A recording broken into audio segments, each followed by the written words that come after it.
Bueno, 12 minutos de las 10 y ahora arranco una muy buena entrevista que creo será con un invitado de lujo, porque hay que también saber un montón de cosas. Como bien dije antes, no es fácil prepararse, entablar una relación, hablar con la gente y más a escala internacional y todavía representando a un país, ¿verdad? O sea que uno tiene que ponerse en la piel de esas personas también, que pasaron seguramente por como representante diplomático alguna vez en una embajada o llegaron a ministro de Relaciones Exteriores, a la Cancillería. Así que no es fácil eso.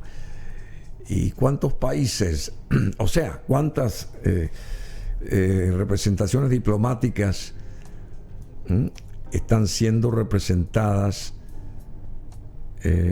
o tienen que ser fiscalizadas por la Cancillería de un país, por ejemplo? Mucha gente, consulados entran ahí también, encargados de negocio, etcétera, etcétera, o de negocios. Estoy aquí con un abogado diplomático, político paraguayo y ex canciller nacional, ministro de Relaciones Exteriores, doctor Eladio Loizaga Caballero. ¿Cómo te va? Buenos días, Bruno. Un placer estar contigo esta mañana. No, realmente. Poder estar en contacto, claro, privilegiadamente a través de tu canal, a través de tu programa, con la ciudadanía, ¿verdad? Y poder de alguna manera transmitirle lo que es la función de un canciller, lo que es la representación de un diplomático, exactamente, de un país en el exterior, los vaivenes que se tienen. Siempre se piensa que todo es, especialmente la función diplomática, todo es color de rosas, exactamente, brindis, y no chocolates y lindas mujeres. Y dijiste algo importante. Dijiste algo importante hoy: amar. Yo creo que uno tiene que, esta es una profesión que uno tiene que querer, tiene que amar por el país y por el trabajo que uno mismo tiene que desarrollar. Y las relaciones humanas en esto fundamentales. La construcción de confianza con tu contraparte es muy importante para lograr objetivos, para lograr beneficios que puedan traer al país. Bueno, justamente el doctor Eladio Loizaga fue canciller del gobierno de Horacio Cartes 5 años.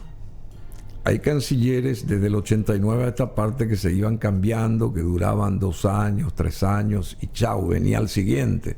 ¿Eso qué quiere decir? Que otra vez se comience de cero más o menos. En cambio, la política que tuvo el gobierno Cartes con este canciller fue sencilla y objetiva. En 5 años uno sabe lo que construye. Bien, mal, no estamos analizando eso, pero me imagino que positivamente. Y entonces no hay baches, no hay descarrilamientos, sino ya se sabe dónde apunta la brújula y ese tipo de cosas. ¿Cómo fue esa experiencia, canciller? Y realmente un lindo desafío, por favor, porque un lindo desafío, una experiencia muy importante, especialmente porque con el presidente Cartes teníamos una relación muy buena. Teníamos diferencias con respecto a ciertas posiciones, pero que en el fondo consensuábamos. Entendía también yo su preocupación, porque el jefe de Estado es el jefe, el que maneja, el que administra las relaciones exteriores, y el canciller el que la ejecuta y el que también acerca situaciones al presidente de la República a los efectos que él pueda contar con los elementos necesarios para tomar una decisión, ya sea en el campo bilateral o ya sea en el campo multilateral. Y te puedo decir que él entendió bien lo que es política exterior. Y me acompañó, eso tengo que señalar. Él me acompañó, siempre me apoyó, y hemos obtenido logros realmente importantes en ese periodo. Acuérdate que salíamos nosotros de estar prácticamente ignorados en el marco del Mercosur con el tema del Lugo. Y tuvimos que comenzar a reconstruir uno a uno lo que fue la presencia y el reingreso de nuestro país, no solo en el Mercosur, sino también en otras áreas multilaterales donde esa situación con la política del socialismo del siglo XXI de alguna manera quiso y afectó, eso en la realidad afectó a nuestro país en aquel entonces, pero sí hemos podido superar y en eso el presidente Carter entendió perfectamente bien y acompañó en todo momento lo que hacíamos. ¿Cuáles han sido así someramente, lo que te acuerdes ahora, los logros que a vos te satisfacieron también? Así se dice, satisfacieron, sí. ¿Cuáles fueron esos logros así más trascendentales desde el prisma de un canciller en 5 años? En el caso tuyo, Eladio Loizaga, ¿cuáles fueron los éxitos que conseguiste en la parte inclusive personal a favor del gobierno en ese momento de turno y a favor del país? Bueno, esta función, si bien es cierto, tiene un toque personal en lo que uno va haciendo con sus colegas cancilleres o en el ámbito multilateral como Naciones Unidas, OEA y los organismos internacionales especializados. Uno de los grandes logros fue el ingreso de Paraguay a la OCDE. Esa fue una gestión que lo hemos hecho con el ministro de Planificación, con el ministro de Hacienda. Entonces también ya era ministro de Hacienda cuando el actual presidente Santiago Peña. Y yo venía imagínate, yo venía de Beijing, de asistir a una reunión de CELAC, que fue la primera vez que un canciller del Paraguay pisaba China continental, ¿verdad? Y quedé en París y le dije al embajador, quiero ir a la OCDE. Y fuimos a visitar, nos recibió el secretario general, excelente, comenzamos a hablar para ver cómo nos acercábamos, y ahí comenzó toda esa historia. Y eso fue algo importante que Paraguay pudiera tener ya en su tarjeta. No es miembro con full de la OCDE, pero sí de una de las comisiones, ¿verdad? Que te permite posteriormente acceder, pero ser miembro de la OCDE es un plus que se tiene como país en cuanto a inversión, en cuanto a credibilidad. ¿Se conserva eso? Sí, claro, estamos, y creo que OCDE es específicamente la Organización de Cooperación Económica para el Desarrollo de Europa, ¿verdad? Claro, de Europa. Y eso hay un examen muy estricto para poder entrar. Creo que, por ejemplo, Brasil está en proceso de incorporación, y eso también depende un poco de los grandes, ¿verdad? No me digas que Brasil no forma parte. De América Latina, Colombia y Chile, ¿verdad?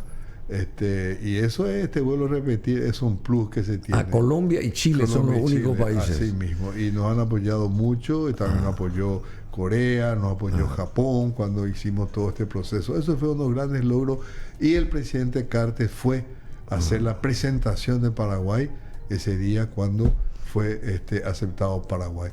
Otro de los logros es el acuerdo que tuvimos con Yacyretá, después de tantos años de intento, que el presidente Carter y el presidente Macri lograron consensuar cuáles serían los puntos y que quedaba ya en manos de los negociadores, y al final en el 2017 hemos suscrito con el canciller argentino ese acuerdo que fue aprobado por Paraguay, pero no aún por Argentina, ¿verdad? ¿Y por qué eso? ¿Por qué Argentina ahí está? Y ahí entró cuestiones de política interna. Acordate que Macri era cuando su presidente no tenía mayoría parlamentaria en el Senado, ¿verdad?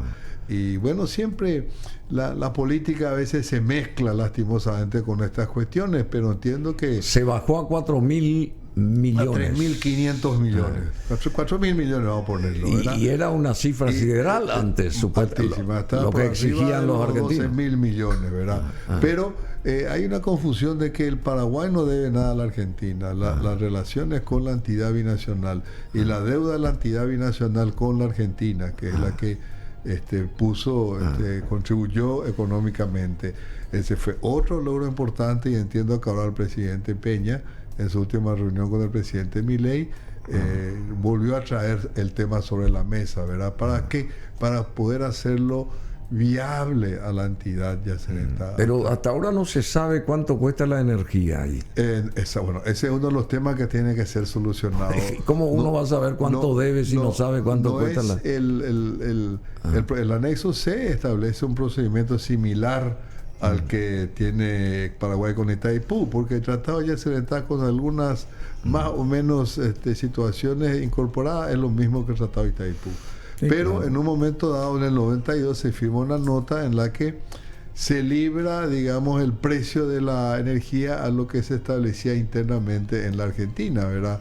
Y eso es lo que generó todo ese desfasaje que hoy estamos viviendo. Pero ojalá lleguemos a lograr un acuerdo. Sí, pero a pesar de todo ese gran esfuerzo, hoy la prensa, cierta prensa acá, como que se rasga las vestiduras y dice que fue un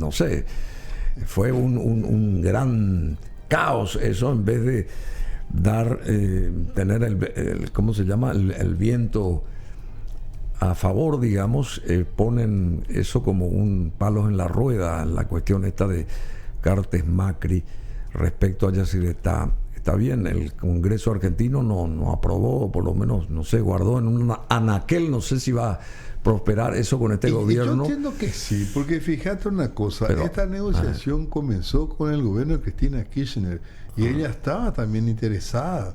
El gobierno de Cristina Kirchner estaba interesada en llegar a una solución a este problema. Claro, porque... ¿verdad? Y después viene la alternancia con el presidente Macri y se continúa esas negociaciones hasta concluirlas, ¿verdad? Pero te vuelvo a repetir, hubieron otros factores que hemos tenido conocimiento que impidieron que en el Senado políticamente se diera curso a ese acuerdo. Pero, en fin, son cosas que pasan. Nosotros mismos acá, en Paraguay, cuando suscribimos ese acuerdo, tuvimos que en un momento dado retirarle el Congreso porque ya estaba muy contaminado con las cuestiones internas en el partido, pero después volvimos a remitir y ahí fue aprobado el Congreso. Pero como bien decís, siempre existen palabras, existen sectores, ¿verdad?, que se oponen por oponerse, ¿verdad? Quizás no entiendan o no alcancen a comprender exactamente. Porque bajar una deuda supuesta de 12.000 a 4.000, creo que es un gran logro. Así mismo. Y por o sea, hay gente que dice que no debemos de pagar nada, pero por supuesto que debemos de pagar algo. Algo hay que pagar, ¿verdad? Claro. Recuerdo al presidente Lugo, una vez salió cuando era senador y fuimos nosotros a explicar el tema y bueno, alguien habrá puesto los ladrillos, alguien tuvo que haber pagado los ladrillos. Bueno, hay alguna deuda, tiene que haber, no puede ser que todo sea gratis, ¿verdad?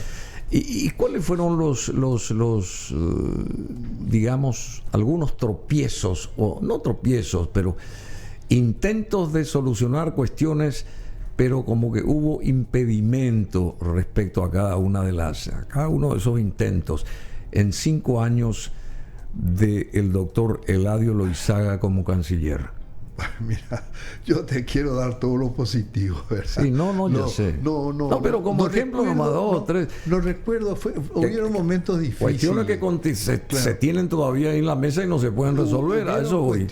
Cuestiones políticamente difíciles también de ajustar, ¿verdad? Sí. Como fue aquella vez el tema con Brasil, pero el cambio de gobierno de Temer con Dilma Rousseff, acordate que fue una situación política interna, nosotros no nos metimos, hemos señalado siempre que respetamos la decisión del gobierno, pero la relación que tenía el presidente Cartes con Dilma Rousseff era de primera, era excelente, y tal así que ahí mismo ya se había iniciado la conversación para la construcción de este puente franco que se está terminando ahora, para que se financiara Itaipú, pero hay cosas que tú comienzas y otro gobierno termina porque tu mandato termina. Ahora, no sé cuál sería lo más complicado que hemos pasado, ¿verdad? O sea, doy vuelta a la pregunta. Te entiendo. ¿Cuáles fueron los países con los cuales uno se complica más? Síntesis. Bueno, uno de ellos fue el tema con Venezuela.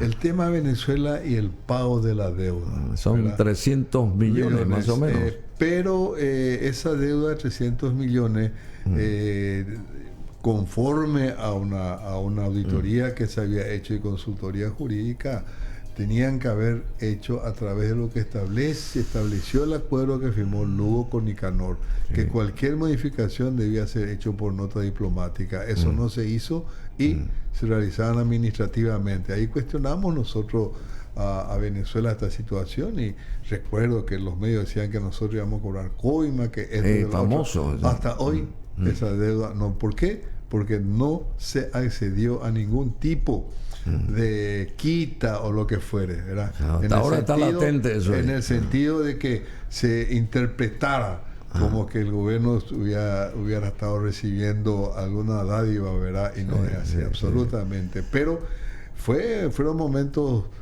difíciles. Por ejemplo, la primera reunión que con el presidente Cartes asistimos fue en Surinam, la reunión del UNASUR, fue el 28 de agosto, y ahí estaban Evo Morales, Correa, Dilma, toda la clase, y Maduro, ¿verdad? Y te puedes imaginar el presidente Cartes, Paraguay, entrando con una posición fuerte en ese momento ya con Venezuela, ¿verdad?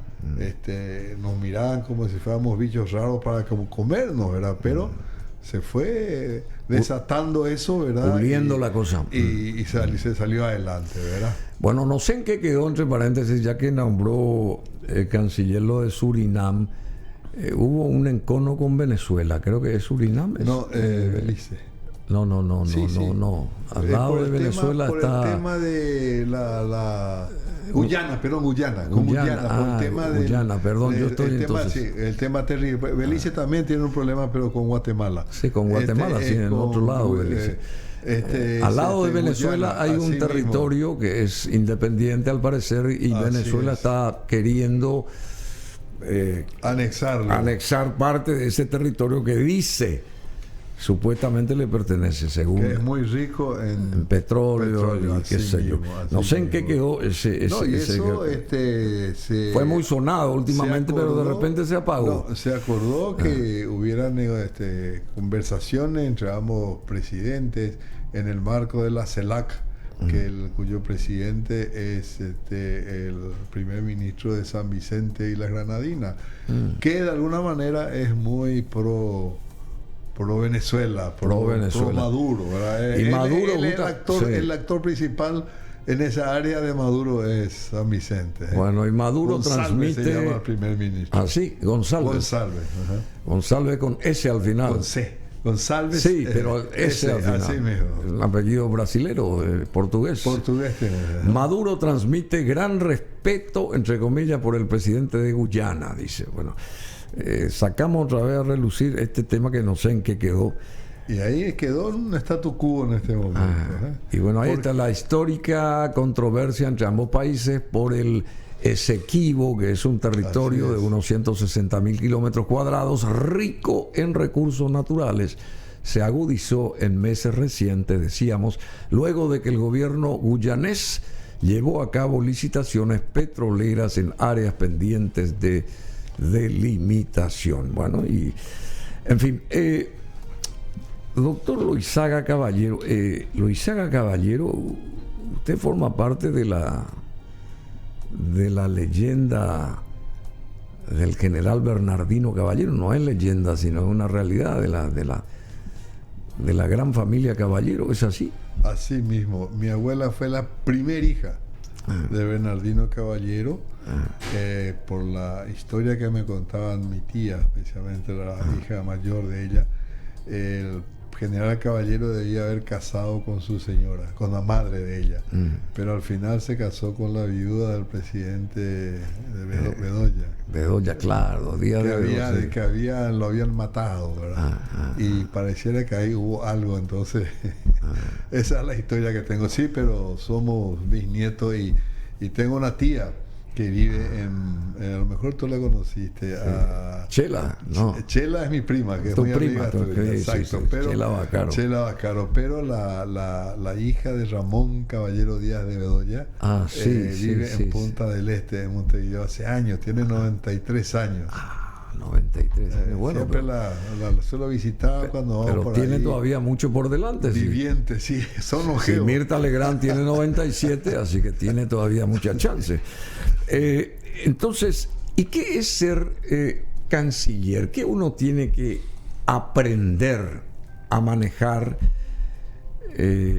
como canciller o como, ministro de Relaciones Exteriores? Porque es un título así rimbombante y que conlleva mucha disciplina, mucho profesionalismo, mucha organización, me imagino, y anticipar hechos que puedan llegar a cristalizarse o no. ¿Qué es ser un canciller? En pocas palabras nomás. Una gran responsabilidad. Porque en primer término es la cara del jefe de Estado. En todo el mundo los cancilleres, cuando sacan la cara, es la cara del presidente, del primer ministro o del jefe de Estado. Segundo, es también la cara de un país y la presentación de un país. Y muchas veces es complicada esa presentación cuando internamente tenés diferencias que ponen quizás en duda lo que vos estás presentando.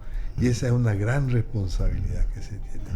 Y lo otro que hay como canciller uno tiene que hacer, lo que ya hablamos al comienzo, generar confianza entre el presidente de la República y el canciller. Eso es demasiado importante, la confianza que se tienen ambos, ¿verdad? Porque, bueno, pero internamente también un equipo. No, pero eso es a través del cual uno se sostiene, ¿verdad?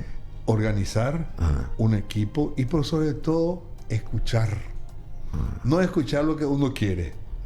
Recuerdo una vez estábamos en Nueva York, yo era embajador, fui 8 años embajador en Nueva York. 8 años. 8 años ante Naciones Unidas, y ahí 8 años, mucho tiempo. Y ahí construí una gran amistad con el ex secretario general Ban Ki-moon, que vino a visitar Paraguay en el 2015. Fuimos amigos personales y jugábamos fútbol. Y que lo conocí en Qatar en el 2019.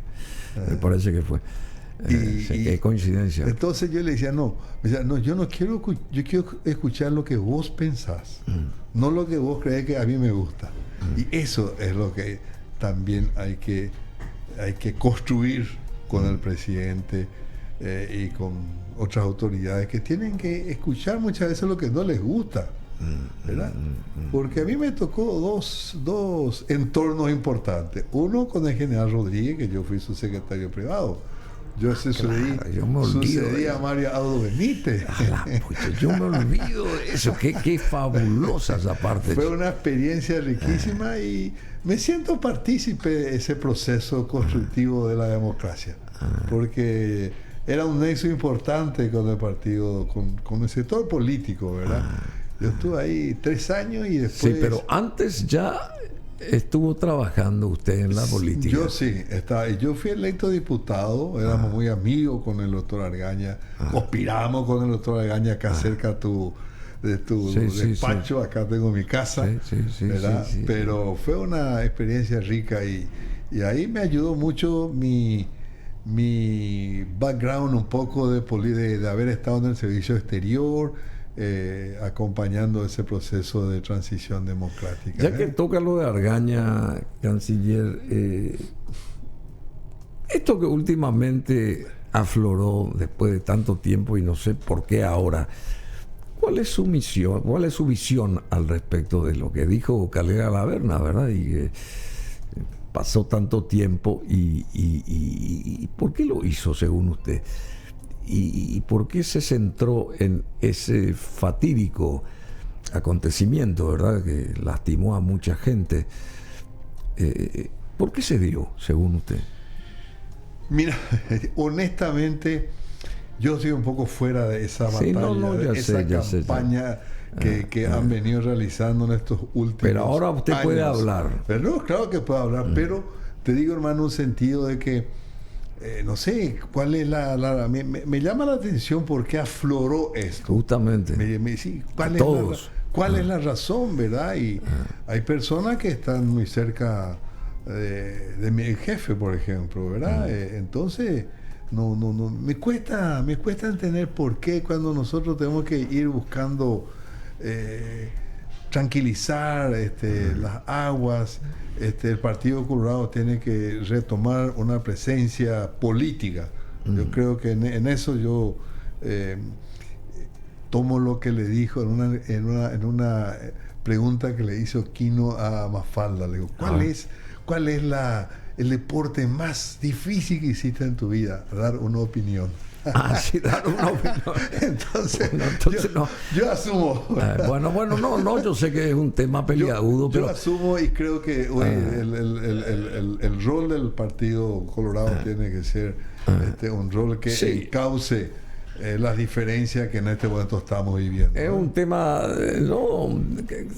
me extraña nomás que se haya tocado este tema ahora, porque ni siquiera es un aniversario ni de la muerte ni del nacimiento del doctor Argaña, ¿verdad? Para que se toque esto. Eso nomás también. Como que salió esto para tapar otras cosas, me parece, no sé. En fin. Y la mirada suya, porque usted tiene espectralmente,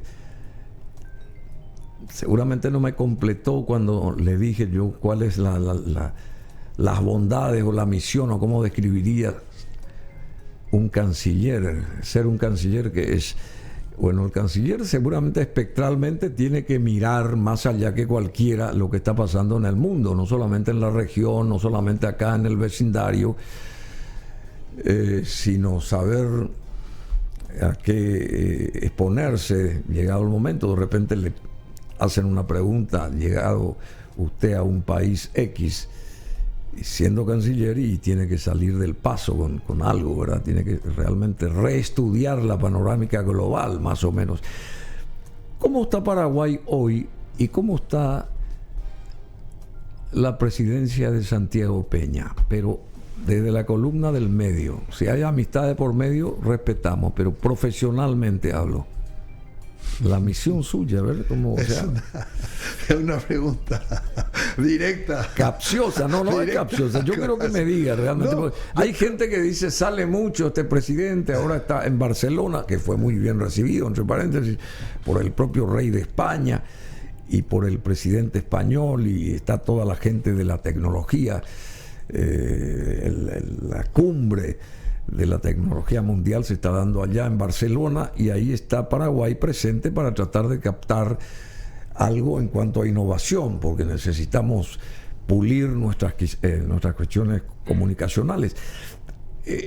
¿Hay que salir frecuentemente o no salir? Porque hace poco se fue a Buenos Aires y se reunió con Milei en el momento en que estalló la bomba acá en el Parlamento, y le dijeron, ¿por qué se va un presidente si tiene que quedarse acá? Al fin de cuentas es el presidente del país.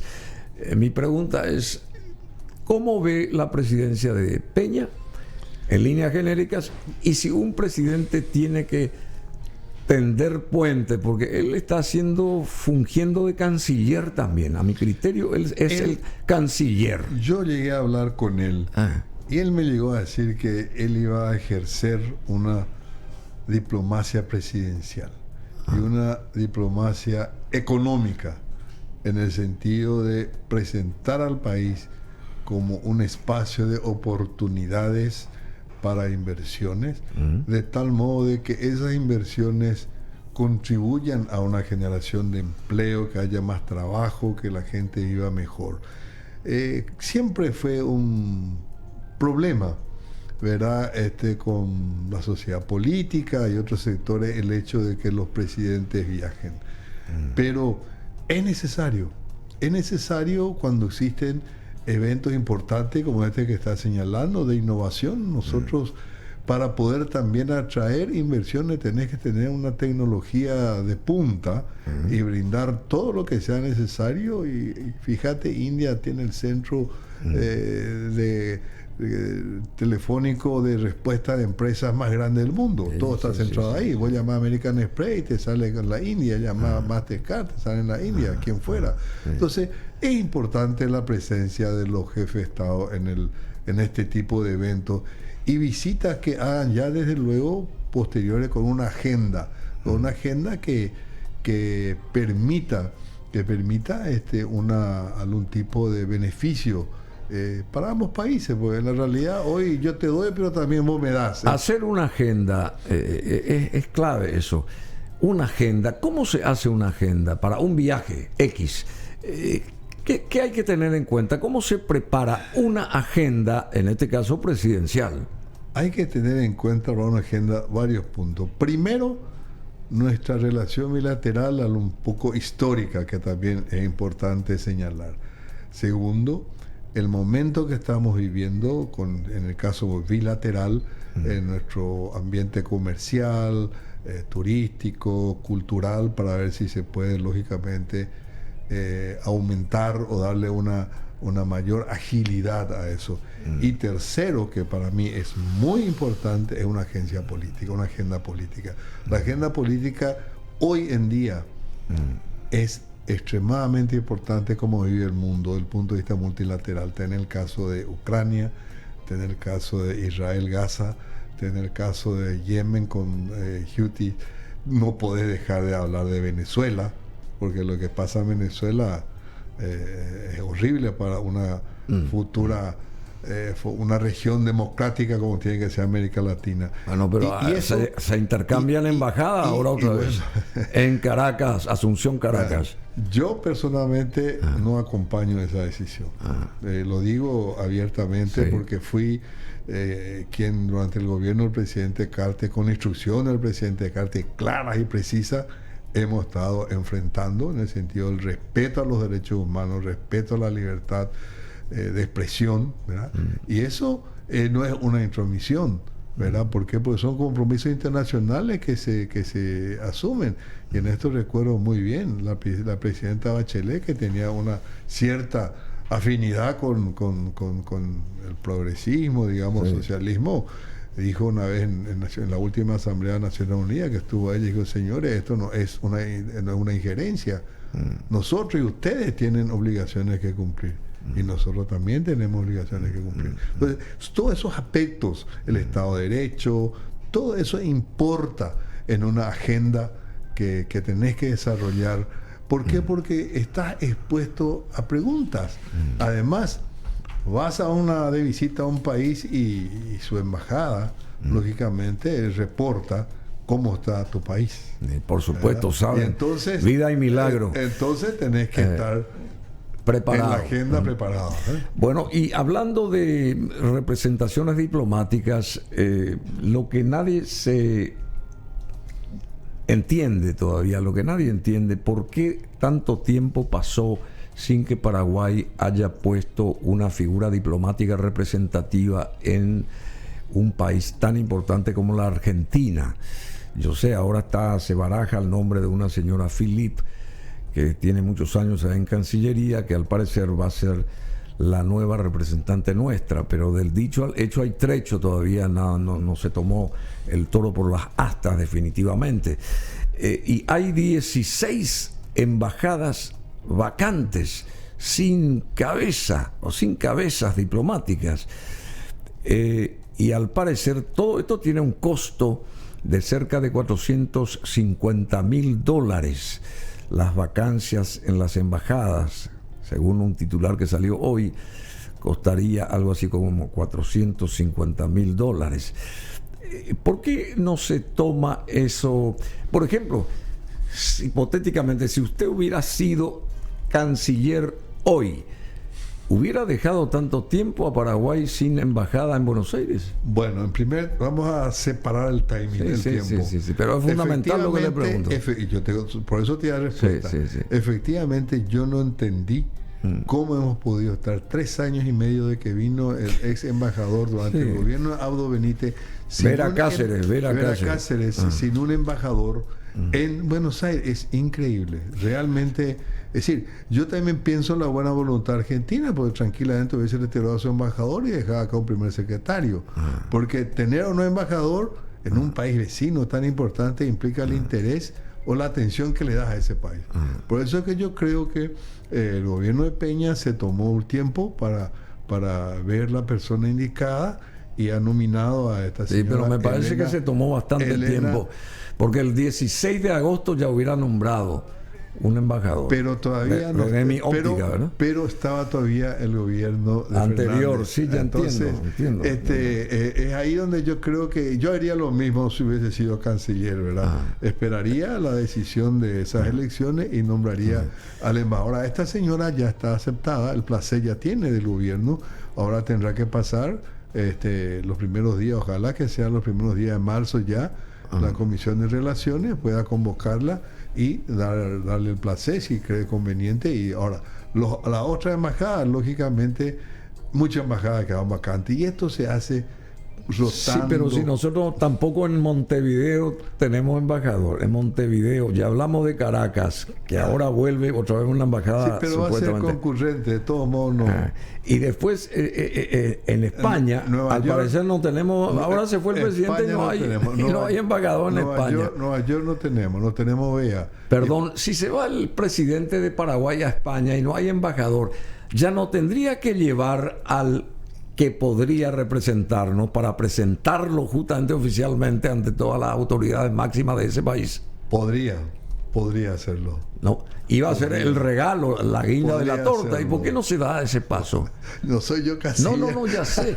Pero ¿por qué no se da, no se piensa, querido canciller Loizaga? ¿Por qué no se piensa eso? Y lo que pasa es que esto es una profesión donde se tiene que gastar muchos zapatos. Muchos zapatos, sí. Bueno, y tampoco son 16 lugares en los que Paraguay no tiene representación diplomática. Rápidamente un repaso: Argentina, Uruguay, Venezuela, Costa Rica, Cuba, España, Reino Unido tampoco. Y acá tenemos el representante de Londres, que es un súper profesional. Sí, y estuvo recibiendo a Cameron acá hace poco. Alemania, tampoco tenemos representación en Alemania. Italia, Rusia, Líbano, Qatar, Corea del Sur, Australia. Y hay misiones en Naciones Unidas en New York y la misión ante la Organización de los Estados Americanos en Washington, en la OEA.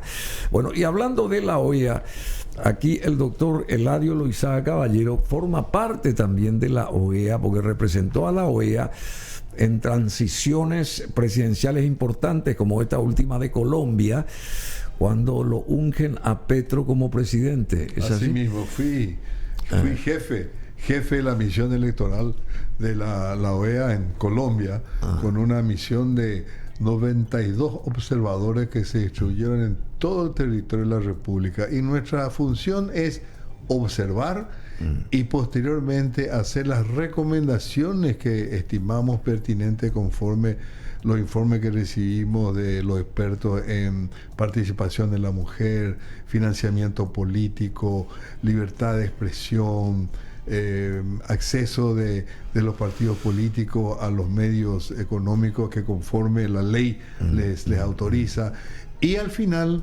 hacemos un informe en la que señalamos lo bueno y no lo malo, sino que recomendamos actos o hechos que tienen que mejorarse. Por ejemplo, algo que recientemente estuve en Dominicana, donde fueron las elecciones municipales ya en vista a las elecciones presidenciales de mayo, y una de las cosas que hemos señalado y todos los medios se hicieron eco fue la compra de votos. Increíblemente es un contagio en toda la región, porque compra de votos. Todos los países que me tocó estar, incluso acá, ¿verdad? Tenemos este tema de la compra de votos, ¿verdad? Bueno, acá hay una consulta que dice: ¿será que el gobierno está ahorrando, por eso no envía embajadores? Dice alguien. O en los lugares donde no hay representantes, ¿cuánto le cuesta igual mantener esa representación al Estado paraguayo.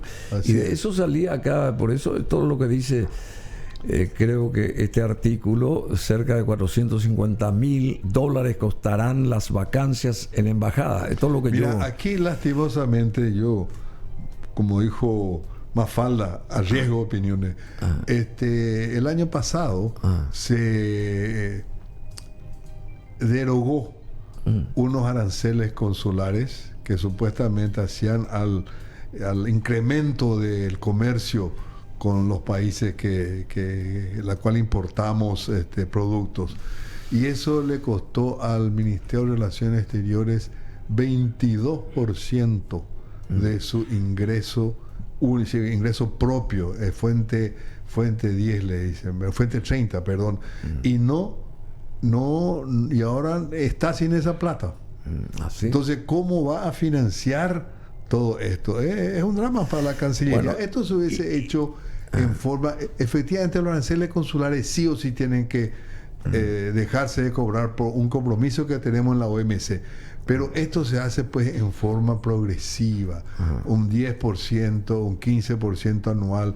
Y eso habíamos conversado cuando el ministro Peña, cuando el presidente Peña era ministro de Hacienda, él estaba de acuerdo, pero después, lastimosamente, se dejó ahí y bueno, y ahora tenemos esa dificultad. Bueno, pero hay varias otras cosas rápidamente, porque también participó acá el doctor Loizaga Caballero de el paso de un gobierno a otro allá en Guatemala, ¿verdad? Ahora el presidente es un señor de apellido Arévalo. Así, mi Bernardo Arévalo. Que tuvo una complicación, al parecer, es decir, no quería que asuma la gente. No querían que asuma él realmente, y se judicializó por todos lados. El señor Arévalo no figuraba en ninguna de las encuestas, pero en la primera ronda salió segundo. Y conforme a la ley electoral pasaba a la segunda vuelta. Y en la segunda vuelta obtuvo 57% del electorado contra el 32% de la... Le pasó por encima. Y ahí vinieron una serie de disposiciones, intentos judiciales, que la misión fue muy dura. O sea que en todos lados se cuecen habas. Así mismo. Bueno, y después estuvo usted también por el Perú cuando lo de Castillo. Así mismo, estuvimos allí. Tuvimos el maestro días, Castillo. 4 días previo al proceso de juicio que tenía que realizarse. Y bueno, tuvimos 27 reuniones en 2 días. Fuimos expertos en la política peruana, salimos de allí, ¿verdad? Eran 6 cancilleres, incluyendo el ex canciller paraguayo, Julio Arriola, y yo representaba al secretario general, y eso lo había solicitado el propio Castillo, que vaya a una misión especial para hacer un relevamiento político. ¿Y cuál fue nuestra sorpresa? Que recuerdo el canciller Landa me llama a las 6 de la mañana, recuerdo, hora de Asunción, ese miércoles, me dice: mire, canciller, le pido le diga a los cancilleres, pues yo actué al final como vocero. Los cancilleres me dijeron: ¿sí? No, vos sos, metí ahora todo el fardo, pero orgulloso de eso, ¿verdad? De ser la cabeza del grupo. Y bueno, me llama y me dice: mire, vamos a estar presentes en el Congreso con el presidente, vamos a defender. A las 10 de la mañana, la noticia de que había decretado el cierre del Congreso, el Parlamento. Cambió la cosa. Pero fue muy, muy rica toda esta experiencia que se acumula en estas misiones, porque ahí las reuniones son del presidente de la República para abajo. Sí, no, es increíble. Brasil nos queda. Tenemos imágenes de lo que sucedió ayer en la Avenida Paulista de Sao Paulo, donde millones de personas salieron a apoyar al expresidente Bolsonaro y en contra del actual presidente brasileño Lula da Silva. A propósito, ahí ven las imágenes. Yo le envié también a Emanuel, acá nuestro productor, este audiovisual, o varios, porque mostraban o muestran todos estas filmaciones, la enorme cantidad de personas ahí en la avenida más importante de la ciudad más grande, no solamente de Brasil, sino de América Latina, Sao Paulo. Bueno, y a propósito, el director brasileño de Itaipú admite que negociación de tarifas se volvió un problema diplomático. Y aquí estamos con un ex canciller, pero se lo llama canciller porque él no pierde ese rango. ¿Cómo está nuestra relación con el Brasil, con Itaipú? Porque hay creo que cuatro distintas posibilidades de costo de energía, y Paraguay se sostiene en la posibilidad más elevada y Brasil tiende a la baja total, y nuestra relación, prometió Lula venir después de una semana de el arribo de Peña ya en Brasilia, y tampoco cumplió. ¿Cómo está nuestra relación con el Brasil realmente? Sin pelos en la lengua. A ver, yo pienso, con pelos en la lengua, mejor dicho. O sin pelos, no sé cómo se dice. Brasil es un socio importante y siempre lo ha sido. Y aún más después de esta gran obra que es Itaipú. Ese, digamos, es el ombligo de nuestras relaciones en este momento. Sí. Ahora, ¿qué pasa con Itaipú? Estamos en un impasse. Estamos en un impasse con la negociación de la tarifa, pero esto es así, ¿verdad? Va al final. Sí, pero no puede durar tanto, canciller. Pero demasiado es. Sí, pero fíjate. No estoy diciendo nada. Este gobierno que asumió hace 6 meses, ¿verdad? O 7 meses. Estoy diciendo, esto se arrastra desde. Fíjate que nosotros con Argentina 2 años estuvimos discutiendo el tema de Yacyretá. Lo importante en esto es que se dio la autorización paraguaya para que sigan operando, se siga aplicando provisoriamente, creo que una disposición para que la entidad no pare su operatividad y los compromisos. Pero yo no conozco lo único que conozco es la tarifa que propone Brasil, más la baja esa de 14, y Paraguay que propone 16, 14 y dicen Paraguay, de 11 también ahora. Bueno, también. Eso es nuevo. No, también tiene 3 posibilidades Brasil: 14, que es supuestamente la que aceptaría Paraguay, según ellos. El costo que sube a 12 también, hasta 12 y después hasta 11 inclusive. Y Paraguay se queda en 22, 21, no sé. Yo pienso honestamente que toda negociación alguien tendrá que dar y recibir. Ese es el famoso término latino do ut des. Doy para que des, ¿verdad? Y creo que... ¿Cómo es? Do ut des. En el derecho es do ut des. Doy para que des. Vos me das y bueno, yo te doy. Creo que una negociación tiene que encontrar un término medio. Nadie puede salir vencedor sobre el otro, porque entonces las cosas quedan mal. Entonces, estamos de acuerdo. Ahora, lo que me decís, el tiempo de que se demora, que se prolongó demasiado.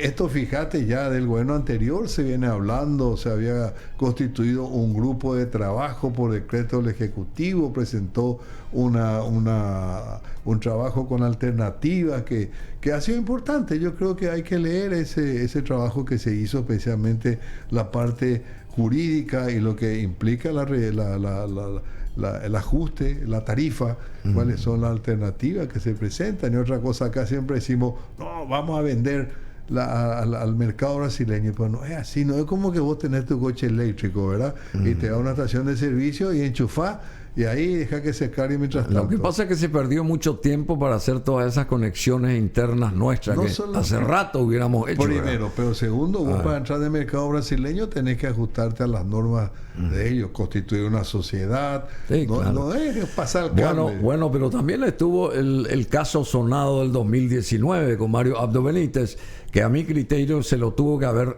apartado del gobierno. Pero acá el Partido Colorado lo apoyó más bien, y así le salió la torta a un queso después al siguiente gobierno nuestro, ¿verdad? Ahí le hubieran apartado a Mario Abdo Benítez después de haber hecho todos esos tejes y manejes por debajo de la mesa con el hijo de este señor Bolsonaro, que ayer se subió como un star ahí en la Avenida Paulista, cuyas imágenes tenemos que seguir teniéndolas. Pero, y por otro lado, escuché y sabemos que Lula está haciendo lo indecible para potenciar energéticamente Brasil, ¿verdad? Están sacando dinero de no sé dónde para ampliar todo, para construir hidroeléctricas, esto, lo otro, y no solamente con el agua, sino con la cuestión solar y la fotovoltaica, así mismo. Todo esto están haciendo una inversión impresionante, por un lado, y por otro lado vemos como la gente, el opovo, el pueblo, se levanta también en contra de este gobierno que dice que está haciendo toda la historia, hasta que les estoy contando así nomás a nivel oreja, ¿verdad? Pero entonces uno no entiende cómo está la situación real, ¿verdad? ¿Es así?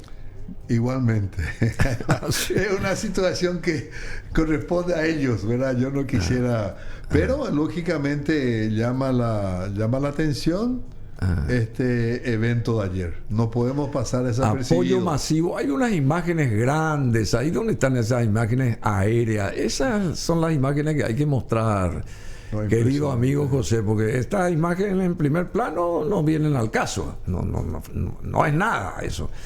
Esas, y después las tomas aéreas, los drones, uno ve esas hileras de rascacielos ahí, esa multitud impresionante. Entonces uno se pregunta, ¿dónde está la realidad? Por un lado, dicen que Lula está poniendo toda la carne al asador para potenciar Brasil, es más, presidió el G20, y por otro lado sale toda esta gente en contra apoyando a Bolsonaro y bueno, al fin de cuentas no sabemos dónde uno está parado, pero en fin. Bueno, embajador y canciller Eladio Loizaga Caballero, muchísimas gracias. Gracias. No te abuelo de pájaro, nomás tocamos. Hay tantas cosas que quisiera yo ahondar acá, cómo seguimos con los problemas ahí en el tránsito de nuestras embarcaciones por el famoso río. Es otro tema importante. Nunca se puede arreglar eso, y muchas cosas más. A veces, Bruno, hay que entender una cosa, que es lo que señalaba con respecto a lo que decís de la hidrovía. Hay que aplicarla. Si estamos en una sociedad internacional de alguna manera basada en normas legales, aceptadas voluntariamente, tenemos que aplicarla, ¿verdad? Si a nosotros, si nos exigen siempre la sociedad internacional y los grandes jugadores el respeto al Estado de Derecho, también la vida internacional tiene un Estado de Derecho y como tal tiene que respetarse. Y si no se respeta, entonces entramos en un juego de la selva, donde la ley es de la fuerza, no la fuerza de la ley. Y ahí la ley es de la fuerza, no la fuerza de la ley. Está muy bien eso. Bueno, muchísimas gracias. Y seguís, sigue usted con la cuestión de la OEA, ¿verdad? Sí, seguimos y aparte hemos fundado el Consejo de Ex Embajadores del Paraguay, donde están también incorporados algunos que sí tienen derecho, ex cancilleres y ex embajadores que han tenido ciertos compromisos que está establecido en nuestro estatuto, a los efectos de poder ofrecer, poner sobre la mesa nuestra experiencia de los años, ¿verdad? ¿Y qué pasa si, claro, esa experiencia madre de toda ciencia, como siempre sostenemos acá, hay 16 lugares vacantes acá? ¿Qué pasa si alguien viene y le dice, doctor Loizaga, queremos que nos represente, qué sé yo, en España, por decir algo? ¿Iría usted hasta allá? ¿Por qué no? Creo que el país está por medio, sí. O sea, usted tiene todavía ganas de seguir su carrera diplomática. Tiene mucha fuerza, 75 años, pero tiene todo un bagaje de conocimiento y tiene mucha experiencia. Y así, doy gracias a Dios. Hay una música que me encanta de Mercedes Sosa. Gracias a la vida. Gracias a la vida, gracias a la vida. Nos ha dado tanto. Pues claro que nos ha dado tanto. Bueno, muchas gracias. Gracias, Bruno. Entonces, 75 años va a cumplir. El 17 de marzo. El 17 de marzo. St. Patrick's Day. Claro, sí, St. Patrick's Day, sí. Bueno, muchísimas gracias. mucho éxito. Gracias, y a usted lo tienen que tener en cuenta, evidentemente, para una de estas vacancias diplomáticas. No sé qué hace nuestro canciller en ese aspecto, que yo hubiera llevado al representante allá en España también, entre paréntesis.